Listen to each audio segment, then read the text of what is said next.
Você já imaginou morar sozinha numa casa esculpida dentro de uma rocha, no meio do deserto, sem vizinhos, sem barulho da cidade, apenas você e o silêncio que machuca ou cura? Alá e Salva a Terra fez essa escolha aos 38 anos, viúva há menos de um ano.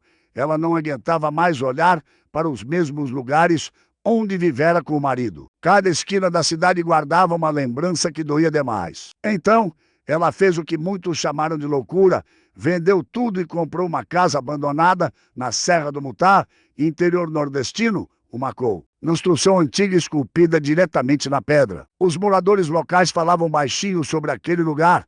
Diziam que guardava segredos antigos, que o último morador desaparecera sem deixar rastros. Mas Alá não tinha medo de fantasmas do passado. Seu medo era continuar vivendo como morta-viva na cidade. Nos primeiros dias, naquela casa silenciosa, ela limpou a poeira de décadas, arrumou os poucos móveis que trouxera e tentou construir uma rotina simples. Algo, porém, naquela casa inquietava de um jeito diferente.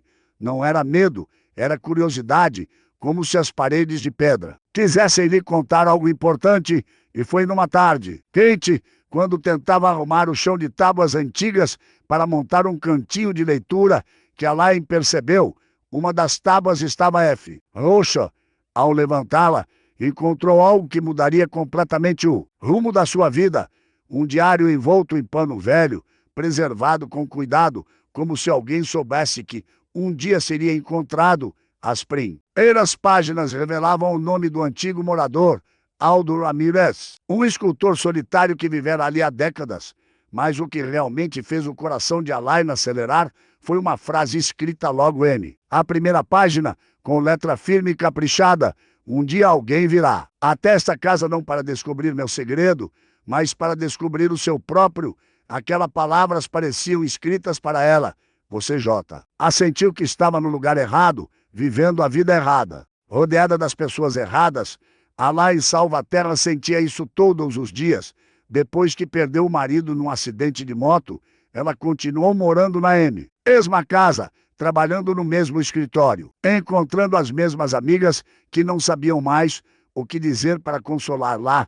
Todo mundo achava que ela estava se recuperando, mas, por dentro, Alain estava se apagando. Até que, numa noite, ao rolar a tela do celular sem destino, viu um anúncio estranho: casa de pedra à venda, Serra do Mutá, preço simbólico, low, cara isolado para quem busca recomeço. Algo naquelas palavras a fisgou. No dia seguinte, sem avisar ninguém, ela pegou o carro e dirigiu por horas até a serra. Quando chegou, ficou parada em frente àquela construção única, uma casa literalmente esculpida dentro de um paredão rochoso, com janelas estreitas, porta baixa de madeira pesada e um silêncio ao redor que parecia vivo. O corretor, um senhor de meia idade chamado Damião, explicou que a casa tinha quase 90 anos, construída por um artesão que queria viver longe de tudo. Ela não precisou pensar muito. Naquela mesma tarde, fechou o negócio. 3 semanas depois, estava morando ali sozinha, no deserto vermelho da Serra do Mutá, cercada por pedras gigantes, arbustos retorcidos e um céu estrelado que parecia infinito. Os primeiros dias foram de adaptação dura, o calor seco, o silêncio ensurdecedor, a falta de sinal de internet, a água da cisterna. Mas, aos poucos, algo dentro dela começou a se reorganizar. Foi então que Benício Araripe apareceu. Ele era o morador mais antigo da vila próxima, um senhor de 62 anos, magro, pele queimada de sol, olhos atentos. Trouxe uma garrafa de água fresca e um aviso: essa casa guarda histórias, moça. O homem que morou aqui sumiu. Seu Benício, não tem como ficar mais fraco.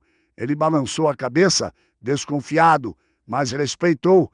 Antes de ir embora, disse algo que ficou ecoando: se a casa escolheu você, é porque tem algo a ensinar ou a cobrar.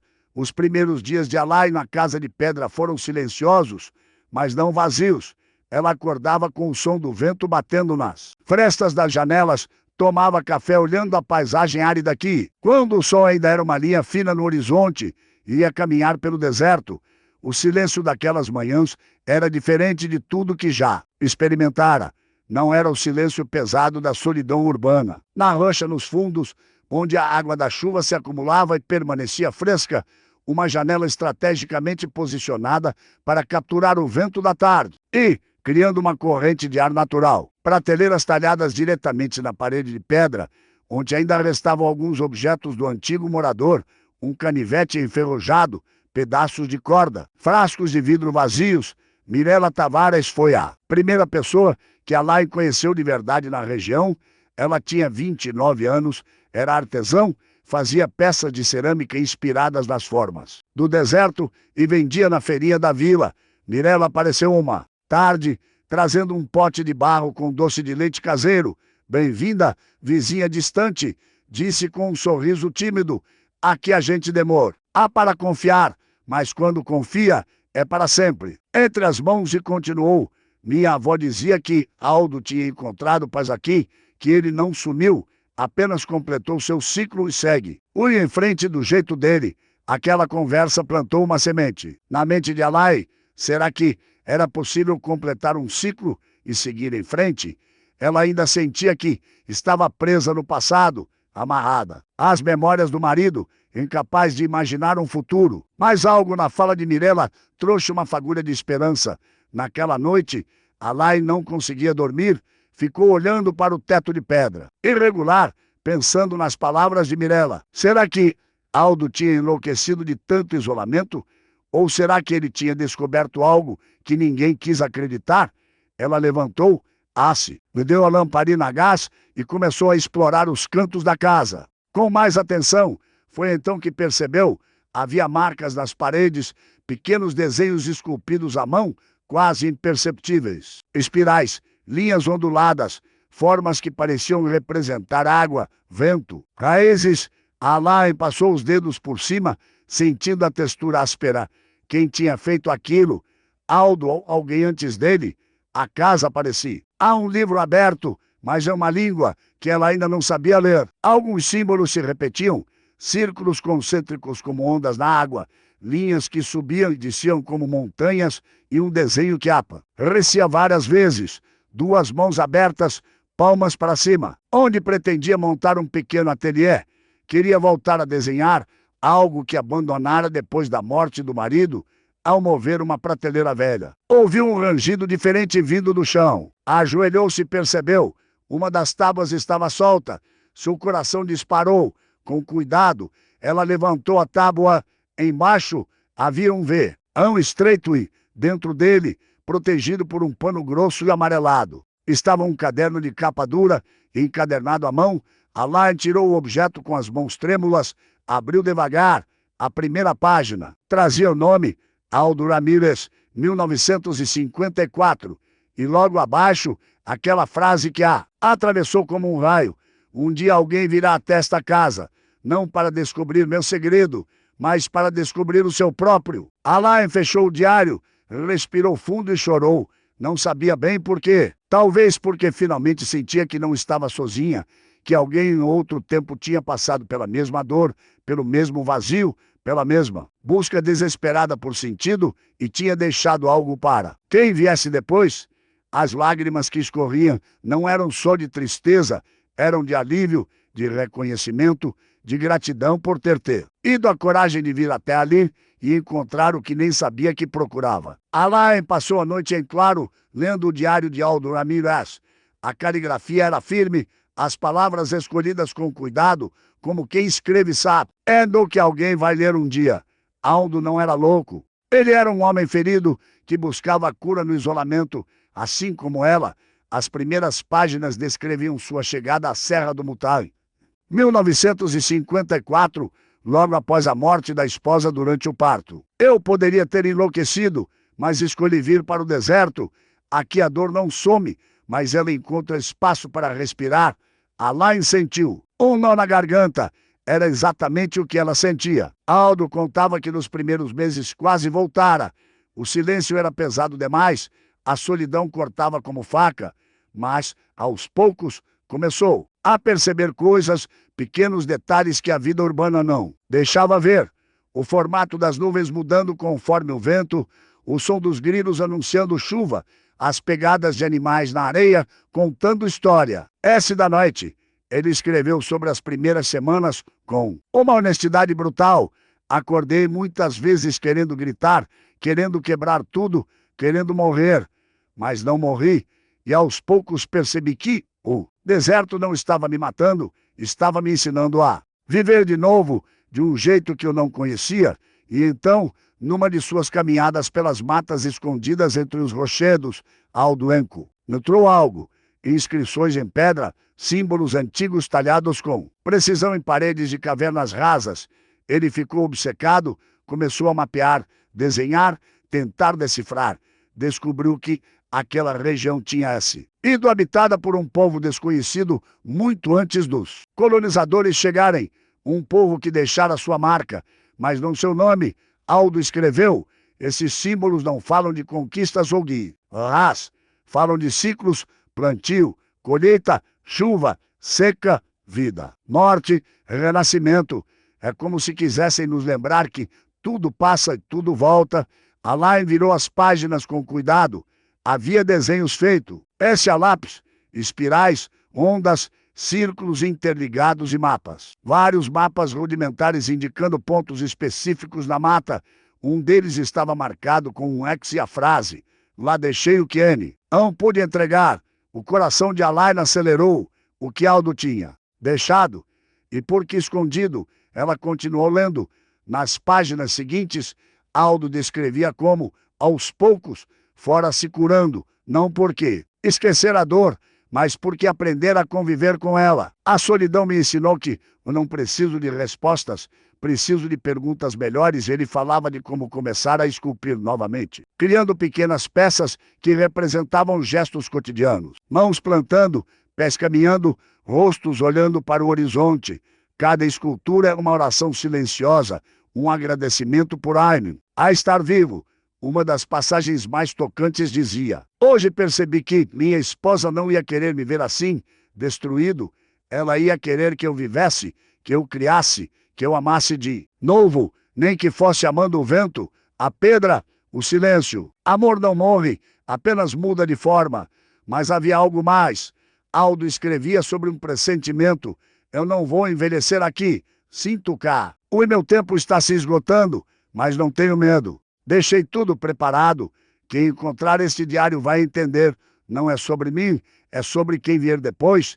Alain fechou o caderno e olhou pela janela. O sol estava nascendo, pintando o deserto de laranja e dourado. Ela sabia o que precisava fazer. Precisava seguir o mapa. Precisava encontrar o que Aldo deixara, não por curiosidade, mas porco. E sentia no fundo da alma que aquilo fazia parte da sua própria cura. Passou o dia relendo trechos do diário, tentando entender melhor o caminho que Aldo descrevia. Ele mencionava pontos de referência: a pedra fendida que parece um coração partido, a árvore de tronco duplo que cresce onde não deveria, a cavidade que guarda a sombra mesmo ao meio-dia. Cada descrição era poética, mas precisa. Naquela manhã, Alain procurou Benício Araripe na vila. Ele estava sentado na porta de casa, consertando uma rede de pesca. Quando a viu, sorriu de canto. Encontrou algo, né? Alain nasce. Mentiu. Como o senhor sabe, Benício deu de ombros. Aquela casa tem jeito de revelar o que precisa ser revelado. Aldo era meu amigo. Sumiu há 30 anos. Nunca encontraram o corpo, mas eu sempre soube que ele deixou algo para trás. Alain mostrou o mapa desenhado no diário. Benício estudou com atenção, passando o dedo pelas linhas traçadas a lápis. Conheço esse lugar. É uma mata densa entre dois paredões de pedra, difícil de achar se você não souber onde procurar. Mas eu te levo. Ela respirou aliviada. Ele levantou devagar, estalando as costas. Benício e Alain saíram da vila. No início da manhã, quando o sol ainda não estava alto demais. Ele carregava uma mochila com água, facão e uma lanterna velha. Alain levava o diário abraçado contra o peito, como se fosse a coisa mais preciosa do mundo. O caminho era silencioso. Apenas o som das botas na terra seca e o canto distante de pássaros que Alain não conhecia. Aldo era um homem bom. Benício começou a falar enquanto andavam, mas era um homem quebrado. Quando chegou aqui, ninguém conseguia arrancar 2 palavras dele. Passava semanas sem aparecer na vila. A gente achava que ele ia morrer de triste. Mas aos poucos ele foi mudando. Começou a sorrir de novo, a falar sobre as coisas que encontrava na mata. Alain ouvia atenta. O senhor acredita nas histórias dele? Sou. Os símbolos antigos. Benício parou, olhou para o horizonte, árido que se estendia infinito, e suspirou fundo. Eu vi com meus próprios olhos, moça. Ele me levou numa caverna uma vez. Tinha desenho. S na parede, que ninguém sabe de onde vieram. Linhas perfeitas. Espirais que pareciam girar mesmo paradas. Fiquei com medo. Aldo não. Ele ficou fascinado. O Vero continuou.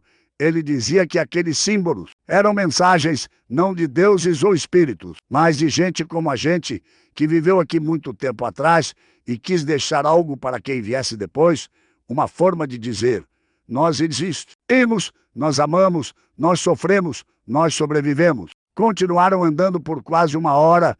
O terreno ia mudando. O vermelho da areia dava lugar a tons mais escuros. A vegetação ficava mais densa, o ar mais fresco. Era estranho ver aquilo no meio do semiárido, árvores altas, cipós entrelaçados, um verde vivo que contrastava com a secura ao redor. É aqui, disse Ben. Isso, apontando para uma passagem estreita entre 2 rochas gigantes que pareciam ter sido partidas ao meio por alguma força ancestral. A mata é escondida. Tem gente que acha que é um lugar sagrado, outros dizem que é amaldiçoado. Eu acho que é só diferente. Um pedaço de mundo que ficou protegido, escondido, preservado. Alain entrou primeiro.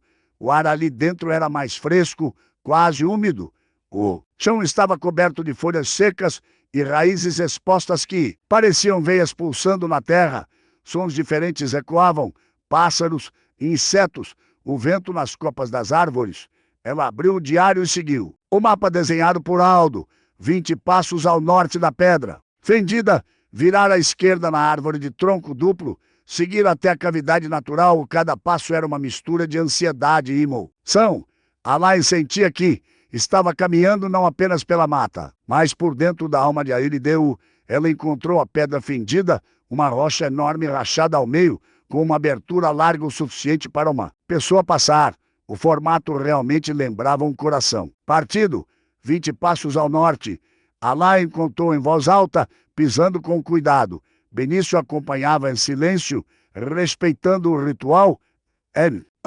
Viram a árvore de tronco duplo, 2 árvores que cresceram tão próximas que seus troncos se fundiram na base, separando-se apenas na altura dos galhos.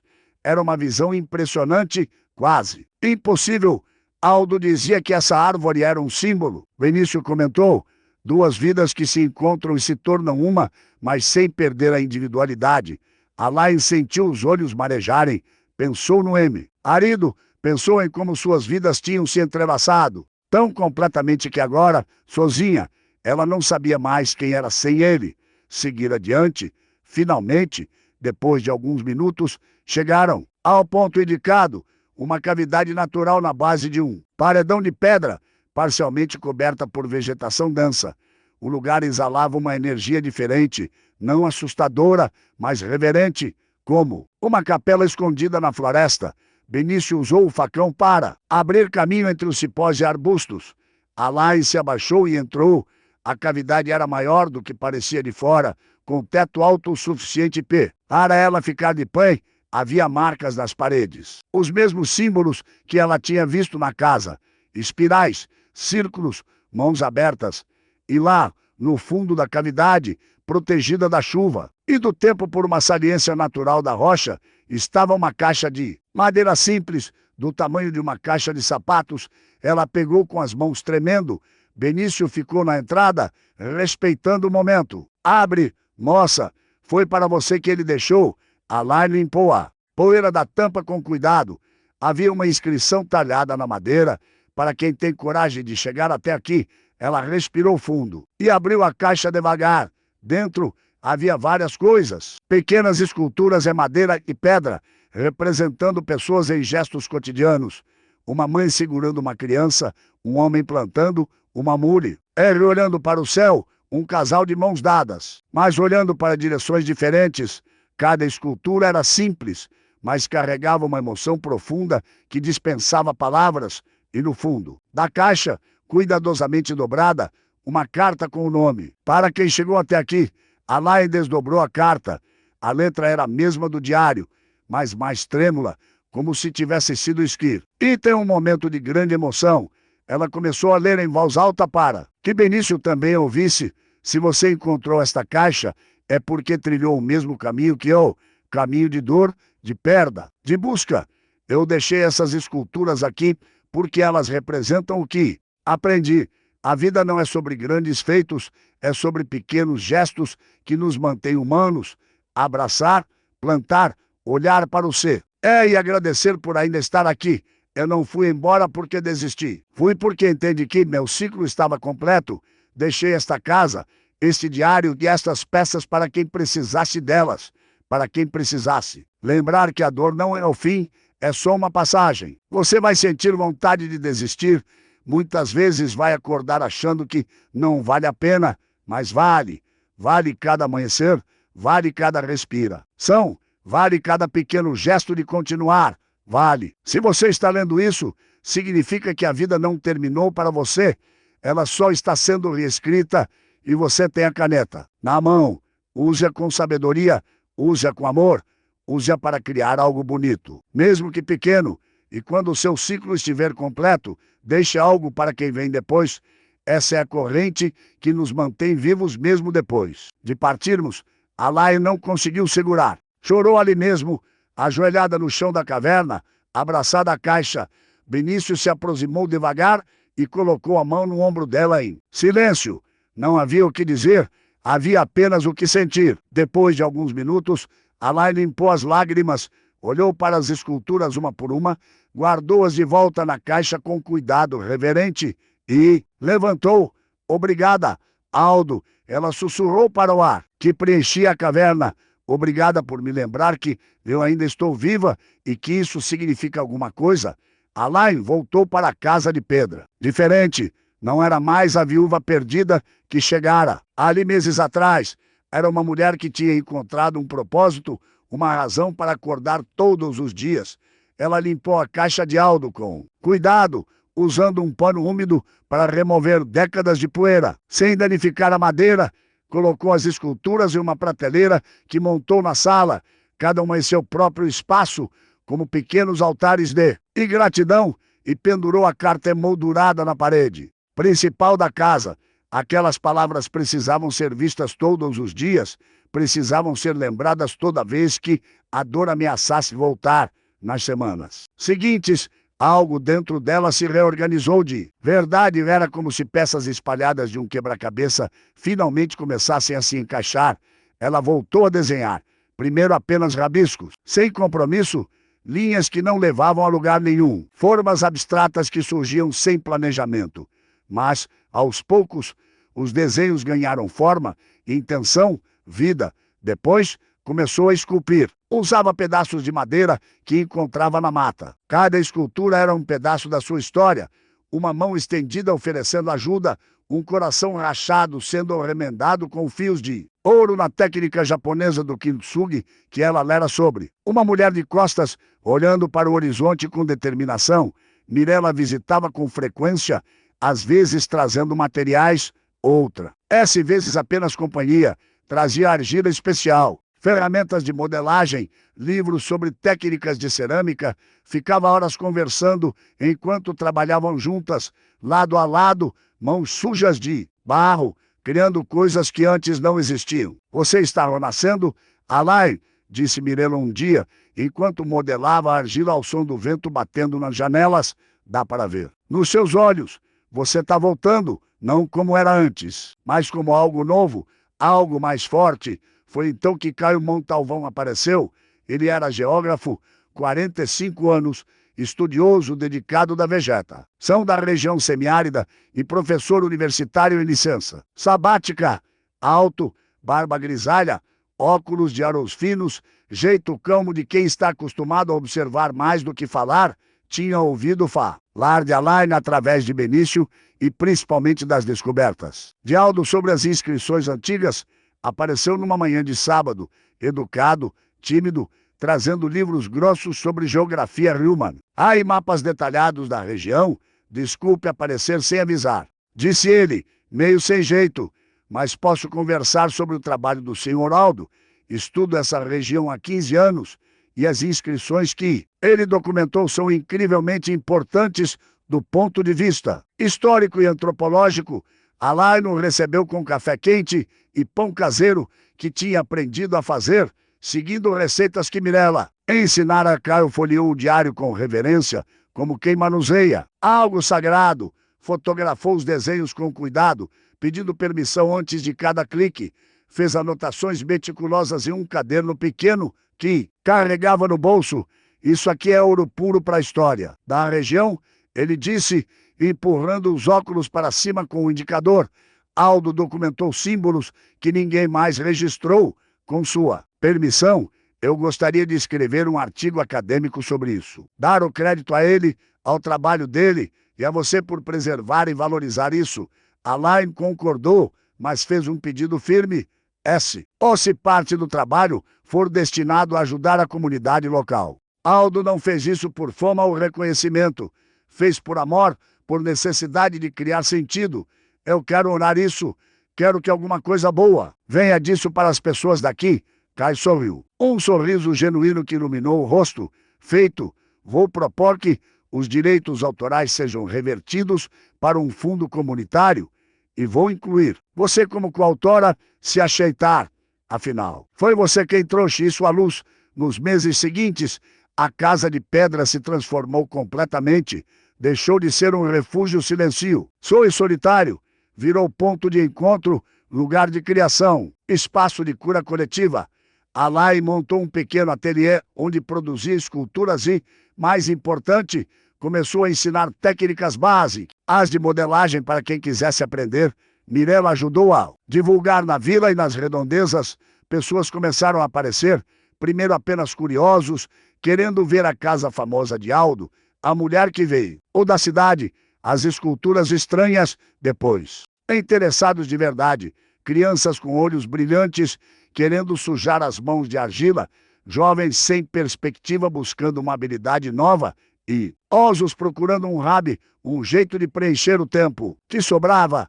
Cada um buscava algo diferente, mas todos encontravam o mesmo, um momento de paz, um espaço onde podiam criar sem julgamento, onde podiam errar e recomeçar, onde as mãos sujas de barro eram símbolo de vida, não de sujeira. Benício passava quase todos os dias, sentava na varanda que Alain tinha expandido com a ajuda de um carpinteiro da vila, tomava café adoçado com rapadura e contava histórias antigas da região, histórias de seca e fartura, de amor e perda, de gente que foi e de gente que ficou. Virou uma espécie de guardião não oficial daquele lugar, o elo entre o passado e o presente. Aldo estaria orgulhoso. Moça, ele disse uma tarde, observando um grupo de crianças modelando animais e argila. Você transformou a casa dele em algo vivo, algo que respira, algo que importa. Alain sorriu, aquele sorriso tranquilo de quem encontrou seu lugar no mundo. Não fui eu, seu Benício, foi ele. Ele deixou as sementes, eu só reguei, e agora elas estão crescendo, sozinhas. Uma tarde, enquanto terminava uma escultura de uma mulher ajoelhada, olhando para o céu, com as mãos abertas em gesto de Henning. Liga ao recebimento, Alain parou e olhou ao redor. A casa estava cheia de vida, risos de crianças, conversas de adultos, mãos criando, pessoas conectadas. Ela pensou no marido, pela primeira vez em mais de um ano, conseguiu pensar nele sem sentir aquela dor aguda que cortava a respiração, sua saudade mansa, sua gratidão profunda por tudo que viveram juntos. Eu não te esqueci, ela sussurrou para o vento que entrava pela janela. Mas aprende a viver sem você, e sei que você ia querer isso. Sei que você ia ficar feliz em me ver assim, naquela noite, Depois que todos foram embora e a casa voltou ao silêncio acolhedor. Alain escreveu uma carta, não para Aldo, mas para a próxima pessoa que, um dia, Talvez encontrasse algo escondido naquela casa. Ela dobrou a carta com cuidado e a escondeu embaixo da mesma tábua. Solta onde tinha achado o diário de Aldo. O ciclo continuava. Ela escreveu: se você está lendo isso, é porque a vida te trouxe até aqui por algum motivo. Bem-vindo ao lugar onde a dor se transforma em arte, onde o silêncio cura feridas que o barulho do mundo só piora, onde você pode recomeçar quantas vezes precisar, sem julgamento, sem pressa. Não tenha medo do que sente, não tenha medo de estar sozinho. A solidão, quando escolhida, pode ser a melhor companhia. A casa vai te acolher, as paredes vão te ouvir. E quando pronto, quando tiver aprendido o que precisava aprender. Deixe algo para quem vem depois, uma palavra, um objeto, uma lição. Essa é a corrente invisível que nos mantém vivos mesmo depois de partirmos. Você não está sozinho, nunca esteve. 2 anos se passaram desde que Alain chegou à Serra do Mutã.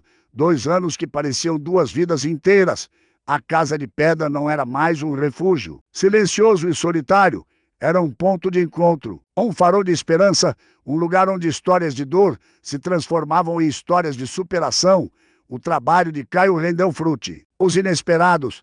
Ele publicou um artigo acadêmico extenso sobre as inscrições antigas documentadas por Aldo Ramírez, acreditando-o como pesquisador pioneiro e visionário injustiçado pelo tempo. O artigo chamou a atenção e uma pequena editora regional propôs transformar os diários de Aldo em livro, com ilustrações feitas por Alain e textos complementares escritos por Caio. Alain aceitou, mas impôs uma condição não negociável: toda a renda do livro seria revertida para um fundo comunitário de apoio a artesãos locais. O livro, intitulado Diário de Pedra, a jornada de Aldo Ramírez e o Renascimento no deserto, foi lançado numa tarde ensolarada de sábado, na própria Casa de Pedra. Dezenas de pessoas compareceram. Vinícius fez um discurso emocionado. Aldo era meu amigo, um irmão que a vida me deu. Ele seria feliz em saber que não foi esquecido, que o que ele começou aqui sozinho no silêncio continua vivo, continua crescendo, continua transformando vidas. Naquela noite, depois que todos foram embora, Alain sentou sozinha na varanda, sob um céu estrelado e infinito. Ela pegou o diário original e releu a frase que mudou tudo. Um dia alguém virá até esta casa, não para descobrir meu segredo, mas para descobrir o seu próprio. E, então, pela primeira vez, ela entendeu completamente. O segredo não era o que Aldo escondera nas matas. O segredo era o que ela carregava dentro de si mesma o tempo todo. A capacidade infinita de se reinventar, de transformar dor em propósito, de criar beleza onde antes só havia vazio, de encontrar sentido onde parecia não haver nenhum. Ela pegou um pedaço de papel e caneta e escreveu uma última anotação no diário de Aldo. Na única página em branco que restava: Aldo, eu encontrei o que você deixou. E, no processo, encontrei a mim mesma, encontrei a mulher que eu precisava me tornar. Obrigada por me mostrar que recomeçar não é esquecer o que vivemos, é honrar cada momento, cada dor, cada alegria e escolher conscientemente seguir em frente. Sua casa agora é lar de muitos. Suas palavras tocaram corações que você nunca conheceu. Sua história nunca será esquecida. E o mais importante, você ensinou a ter.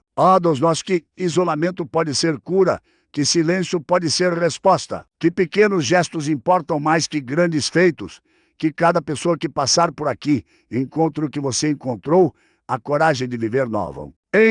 Completamente, sem medo, ela fechou o diário. Com reverência, guardou e olhou para as estrelas. Pensou no marido com carinho, sem dor. Pensou em Aldo com gratidão profunda. Pensou em todas as pessoas ao redor do mundo que, naquele exato momento, estavam lutando para recomeçar. E sorriu, porque ela tinha aprendido a lição mais importante e mais difícil de todas. A vida não termina quando perdemos alguém que amamos. Ela apenas muda de forma. E nós temos a escolha, sempre temos a escolha, de transformar essa mudança em algo que honre quem partiu e que nos mantenha verdade. Inteiramente vivos. Na manhã seguinte, Alain acordou antes do sol nascer, pegou argila fresca e começou a esculpir. Era uma figura simples, mas cheia de significado. Duas mãos entrelaçadas, uma répre. Sentando o passado, outro futuro. E entre elas, no ponto onde se encontravam, o presente, o único tempo que realmente existe, o único tempo que realmente importa. Mirela chegou pouco de dois, trouxe café fumegante e sentou-se ao lado em silêncio. Respeitoso, ficou linda, disse baixinho depois de alguns minutos. É para você? Alain respondeu sem parar de moldar os detalhes finais. É para você, por me lembrar todos os dias que recomeços são melhores, mais suaves, mais possíveis quando a gente não está sozinha, por ser a amiga que eu precisava sem saber que precisava. Mireu abraçou Alain sem dizer nada. Às vezes, as palavras não são necessárias. Às vezes, o silêncio compartilhado diz muito mais. E assim, a casa esculpida no deserto continuou sua missão silenciosa e profunda, acolhendo quem chega perdido, curando quem precisa de tempo e espaço, mostrando que mesmo nas terras mais secas, mais áridas, mais esquecidas pelo mundo, é possível florescer de forma inesperada e bonita, porque renascimento não exige terra fértil, chuva abundante ou condições perfeitas. Renascimento exige apenas uma coisa: coragem. Coragem para olhar a dor nos olhos, coragem para aceitar que o passado não volta, coragem para construir algo novo com os cacos do que foi quebrado, e Alain Salvaterra tinha essa coragem em abundância.